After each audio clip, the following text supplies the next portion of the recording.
नमस्कार विद्यार्थी मित्रांनो, मॅथ्स एक्सप्लोरर या यूट्यूब चॅनलमध्ये आपणा सर्वांचं स्वागत.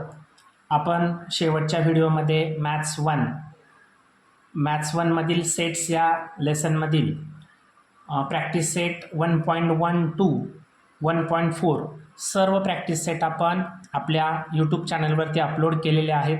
आपण जर ते सर्व प्रॅक्टिस सेट पाहून घेतले नसतील तर ते पाहून घ्या, म्हणजे तुम्हाला प्रॉब्लेम सेट सॉल्व करताना खूप इझी जाईल. चला तर आपण प्रॉब्लेम सेट फर्स्ट आपण सॉल्व करायला सुरुवात करू. प्रॉब्लेम सेटमध्ये फर्स्ट क्वेश्चन काय दिलेला आहे?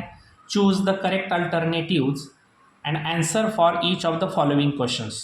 म्हणजे आपल्याला जो क्वेश्चन दिला आहे त्या क्वेश्चनचं आन्सर आपल्याला 4 जे काही ऑप्शन्स दिलेले आहेत त्या ऑप्शन्समधून आपल्याला एक चूज करायचा आहे. फर्स्ट क्वेश्चन काय दिला आहे पहा. If M is the set in curly bracket 1, 3, 5 and N set 2, 4, 6, then M intersect by N. आता M intersect by N means intersection set means दोन्हींमध्ये कॉमन असणारा एलिमेंट्स आपल्याला तिथं चूज करावा लागतो. तर बघा आता M सेटमध्ये 1, 3, 5 आणि N सेटमध्ये 2, 4, 6 दोन्हीही सेटमध्ये एक सिंगल सुद्धा एलिमेंट आपल्याला कॉमन दिसत नाहीये. मग आपणाला सेट ए मध्ये सर्व एलिमेंट्स इन्क्लूड केले. सेट बी मध्ये 1, 3, 5. सेट सी हा एम्प्टी सेट, त्याला आपण फाय साईन म्हणतो. And D set 2, 4, 6. याचा अर्थ एकहीच एलिमेंट्स इथं कॉमन नाही, म्हणजे इथं सेट सी जो आहे म्हणजेच ऑप्शन नंबर सी हा इथं करेक्ट आहे. So option C is the correct answer of first question. Second number, P is a set of in curly bracket x such that x is an odd natural number. आता odd natural number आपल्याला इथं घ्यायचे आणि condition पुढे अजून काय दिली आहे पहा. 1 is less than x and x is less than equal to 5. याचा अर्थ आपणाला 1 to 5 मधील असणारे ऑड नंबर, बट इथं 1 हा घेऊन चालणार नाही, कारण इथं लेस दॅन इक्वल टूचं साईन नाही आहे. फक्त 1 इज लेस दॅन एक्स म्हणलंय म्हणून 1 घेऊन चालणार नाही. म्हणून इथं या पी सेटमध्ये आपणाला फक्त आणि फक्त 3 and 5 असे दोनच एलिमेंट्स इथं घ्यावे लागणार आहेत. आणि हा आपणाला रोस्टर फॉर्ममध्ये, रोस्टर फॉर्म म्हणजेच लिस्ट मेथड, त्याच्यामध्ये आपणाला हा राईट करायचा आहे. सो बघा मग पी सेट काय तयार झाला, 3 and 5. So option number D is the correct answer. ठीक आहे. Then question number 3. What is the question number 3? P is the set of in curly bracket 1, 2, 3, 4, 5, 6, 7, 8, 9, 10. 1 to 10 natural numbers इथं दिलेले आहेत. So what types of set P is? बघा आता जो 1 to 10 numbers इथं दिलेले आहेत याचा अर्थ हे तीन सगळे नंबर्स काउंटेबल आहेत, फायनाईट नंबर्स आहेत. सो इथं option number C is the correct option. Option number C. Then option number 4, question number 4. M union by N is a set in curly bracket 1, 2, 3, 4, 5, 6 and M is the set of 1, 2, 4.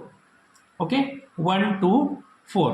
आता इथं set M मधील असणारे element 1, 2, 4 आहेत आणि set M union by N मधील असणारे जे set आहेत ते सेट आपणाला 1 to 6 कंटिन्युअसली नंबर दिलेले आहेत. Then which of the following represent set N?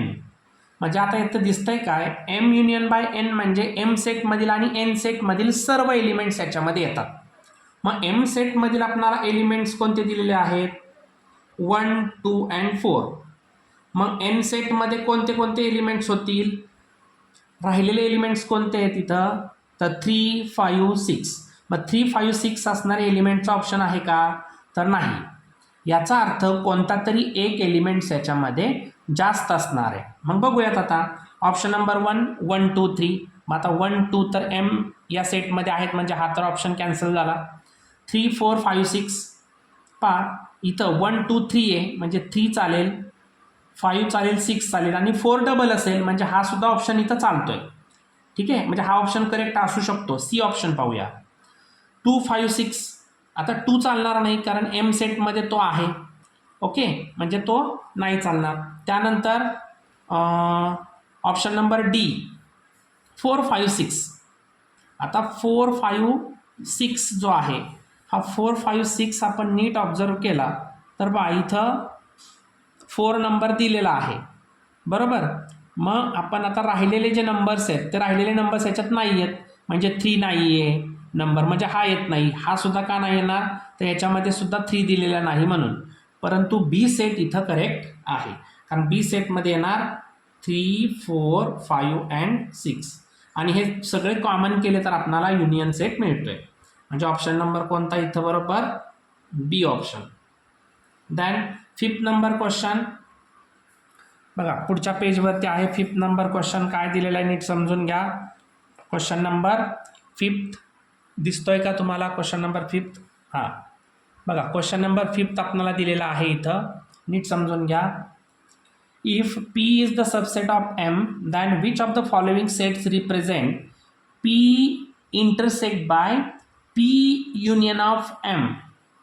म्हणजे आता इथं बघा, नीट समजून घ्या की P set intersect by P union of M, म्हणजे P सेट आणि M सेटमधील सर्व एलिमेंट्स जे आहेत ते एलिमेंट्स आणि P सेटमधील या दोघांमधील कॉमन एलिमेंट्स. मग अशी ज्यावेळेस सिच्युएशन येते, आपण याच्या अगोदर प्रॉपर्टीज पाहिलेल्या आहेत, तुम्ही पाठीमागच्या व्हिडिओमध्ये पहा, तर त्या प्रॉपर्टीमध्ये आपण पाहिलेले ज्यावेळेस अशी कंडिशन निर्माण होते त्यावेळेस त्याचा आन्सर हे P सेटच येतं. म्हणून इथं ऑप्शन नंबर ए आहे. का, तर इथं P हा intersect by P union of M आहे, म्हणजे P आणि M मधील सर्व एलिमेंट्स आणि P सेट हे दोघांचा मिळून इंटरसेक्ट सेट आहे इथं. म्हणून इथं ऑप्शन नंबर ए जो आहे तो करेक्ट आहे. म्हणजे इथं 5th नंबर क्वेश्चनचं काय येणार आहे आन्सर, ऑप्शन नंबर ए. ठीक आहे. नंतर 6 number, which of the following sets are empty set. आता याच्यातला एम्प्टी सेट आपल्याला फाइंड आउट करायचं आहे. सो द ऑप्शन ए काय दिलाय पहा आता, set of intersecting points in parallel line. आता मला सांगा, कुठलेही पॅरलल लाईन्स ज्या असतात त्या पॅरलल लाईन्स कधी एकमेकाला इंटरसेक्ट करतात का रे? कधीच इंटरसेक्ट करत नाहीत ते, कारण ते पॅरलल आहेत. म्हणजे या सेटमध्ये आपल्याला एकही एलिमेंट मिळत नाही, म्हणजे हा कसा सेट आहे, एम्प्टी सेट आहे. Option number A is the correct option. पहिलाच ऑप्शन इथं करेक्ट मिळतोय आपल्याला, तरी पण बाकीचे चेक करूया. Set B, set of even prime number. आता set of even prime number आपल्याला माहिती आहे की 2 हा इवन प्राईम नंबर आहे, म्हणजे हा तर येत नाही. C option, month of an English calendar having less than 30 days. आता आपल्याला माहिती आहे की फेब्रुवारी मंथ हा जर ते लीप इयर असेल तर 29 डेज, आणि जर लीप इयर नसेल तर 28 डेज आपल्याला असतात. म्हणजे इथं एलिमेंट आहे फेब्रुवारी मध्ये, बरोबर, फेब, म्हणजे इथं सुद्धा ते येत नाही. D option, P is the set of in curly bracket x such that x is the element of I. म्हणजे हे सर्व इंटिजर्स आहेत, आणि इंटिजर सेटमध्ये आपल्याला माहिती आहे की सर्व एलिमेंट्स येतात, जसं की -2, -1, म्हणजे मायनस सर्व 0, 1, 2 असेच हा इंटिजर्स येतो. मग इथं दिली कंडिशन काय बघा, -1 is less than x and x is less than 1. मग -1 आणि 1 यांच्यामध्ये कोणता आहे का आणखी एक एलिमेंट, तर आहे बघा, -1 आणि 1 मध्ये 0 आहे. याचा अर्थ इथं सुद्धा एक एलिमेंट आपल्याला आहे, म्हणजे आपण हा सुद्धा सेट घेऊ शकत नाही, आपल्याला एम्प्टी सेट शोधायचा आहे. म्हणून option number A is the correct option. 7 number question काय दिलाय पहा आता, 7 नंबर क्वेश्चन इथं 6च दिलेले आहेत फर्स्ट क्वेश्चनमध्ये. आता आपण क्वेश्चन नंबर 2ला स्टार्ट करतोय. क्वेश्चन नंबर 2 काय पहा, find the correct options for the given questions. First question, which of the following collection is a set. तर दिलेल्या याच्यामधला कोणता असा सेट आहे बघूया. कलर्स ऑफ रेनबो, आपल्याला माहिती आहे रेनबोमध्ये एकूण 7 कलर्स असतात. त्यानंतर tall trees in the school. आता स्कूलच्या कॅम्पसमधील असणारा टॉल ट्रीजचा नेमका क्रायटेरिया कोणता लावायचा, की किती हाईटचे ट्रीज आपण टॉल ट्रीजमध्ये इन्क्लूड करू शकतो. म्हणजे इथं आपण कन्फर्म सांगू शकत नाही की कोणते ट्रीज टॉल आहेत आणि कोणते ट्रीज हे ड्वर्फ आहेत, म्हणजे आपण सांगू शकत नाही. म्हणजे इथं हा सेट होऊ शकत नाही, कारण आपली सेटची डेफिनिशनच आहे, in that particular sets we have easily given that all the elements. Okay, so it is not a set, D set.